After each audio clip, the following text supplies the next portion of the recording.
இது soda ஸ்ட்ரீம்ங்க. Soda ஸ்ட்ரீம்ன்றது ஒரு product. நீங்கள் ட்ரை பண்ணி பாருங்கள்.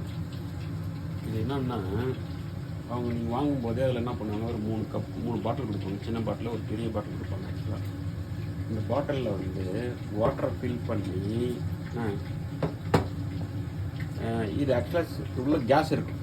O2 இல்லை H2வா O2வான்னு தெரியல, ஆனால் கேஸ் இருக்கும். எடுக்கலாம் பாருங்க. எடுத்துகிட்டு தண்ணி ஃபில் பண்ணுங்கள். சரிங்களா? வாட்டர் வந்து அந்த இதில் நாப்பு டச் ஆகிற மாதிரி இருக்கா. இப்போ சிம்பிளாக இந்த பட்டனை ப்ரெஸ் பண்ணிங்க வச்சுக்கோங்க. மேலே இருக்கிற பட்டனு கரெக்டாக கேஸ் மாதிரி ஜென்ரேட் ஆகும். ஒன்றும் இல்லை, அந்த கேஸ் அதில் ஃபில் ஆகி இது வந்து சோடாவாகிடும். புரியுங்களா? சிம்பிள் சோடா ஸ்ட்ரீம் இதுதான். ஸோ எவ்வளோ கேஸ் வேணுமோ அவ்வளோ மட்டும் ஃபில் பண்ணிவிட்டு எடுத்து பிடிச்சிங்கன்னா இது வந்து சோடா ஸ்ட்ரீம். சோடா